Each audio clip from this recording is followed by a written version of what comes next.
Board তো মনে করে ৪-৫ জনই ক্রিকেট খেলছে বাংলাদেশ টিমে। ওই ৪-৫ জনের সাথে কথা বলে রিটায়ারমেন্টের প্ল্যান করলেই হবে। বাকিগুলা প্লেয়ার না। বাকিগুলা সাপোর্টিং স্টাফ ছিল। আমার কাছে মনে হয় তারা এটা প্ল্যান করে।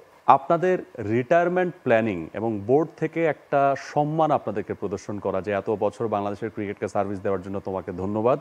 আমরা চলো বসি, তোমার এন্ডিংটা কিভাবে করা যায়, অনেকদিন তুমি দলে নাই, তোমাকে একটা ম্যাচ আমরা দিয়ে তারপরে তোমাকে একটা এন্ডিংয়ের ব্যবস্থা করি। এরকম আলোচনা কখনো হয়েছে কিনা বা আপনারা আশা করেন কিনা বোর্ডের কাছ থেকে, বা আশা করেছিলেন কিনা? এটা তো বোর্ড তো মনে করে ৪-৫ জনই ক্রিকেট খেলছে বাংলাদেশ টিমে। ওই ৪-৫ জনের সাথে কথা বলে রিটায়ারমেন্টের প্ল্যান করলেই হবে। বাকিগুলা প্লেয়ার না। বাকিগুলা সাপোর্টিং স্টাফ ছিল।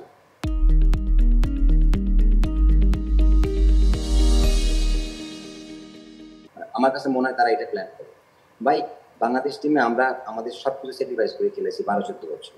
আমাদের ফ্যামিলি বলেন, সবকিছু বলেন। আমরা ঢাকাতে থাকছি, আমরা তখন আমাদের ফ্যামিলি ছিল না, আমরা একাডেমিতে থাকছি, এখানে থাকছি। কি কারণে? বাংলাদেশ টিমকে দেওয়ার জন্য। আমাদের এখানে সমান প্রায়োরিটি থাকা উচিত যে আমি যখন বাংলাদেশ টিমে খেলেছি, 2টা ম্যাচ হলো, 5টা ম্যাচ হলো, আমার যখন শেষ টাইম অ্যাটলিস্ট আমাকে জিজ্ঞেস করতে পারে তুমি কি খেলা ছাড়তে চাও বা তুমি কন্টিনিউ করতে চাও। হ্যাঁ, কেউ বলে না। ওই ৪-৫ জনকে যদি ঘুরে ফিরে হয়তো তাদের সাথে কথা বলে মনে করে যে বাংলাদেশ টিমে এই 4-5 জনকে কথা বললে বাকি সব আমাদের সব ঠিক। এটা তো ভাই, এটা মানে আপনি এখনকার জেনারেশনকে জিজ্ঞেস করেন না যারা ক্রিকেট খেলেন, তারা ওই জিনিসটা মেনে নিতে পারে না। কারণ আপনি যখন নাম ধরে বলবেন যে আমাদের টিমে এই আছে, এই আছে, এই আছে, দ্যাট মিনস কি আপনি নিজের দলের ভিতরে 2টা দল ভাগ করে দিচ্ছেন। সো বাকি প্লেয়ারগুলো কি করে? আপনি কখনো দেখছেন যে আপনি ইন্ডিয়ান টিমে বিরাট কোহলি, রোহিত শর্মা এত বড় বড় প্লেয়ারদের নাম ধরে ওপেনলি বলে আর বাকিদের নাম ধরে? বাকিগুলো কি খেলে না? হার্দিক পান্ডিয়া ক্রিকেট খেলে না? ওরা কিন্তু ওই জিনিসটা ভেদাভেদটা কোনো তৈরি করে না। সবাই একটা টিম। আপনার কাছে কখনো এটা ভেবে কখনো কষ্ট লেগেছে কিনা বা কষ্ট হয়েছে কিনা আপনি বাংলাদেশের ক্রিকেটে?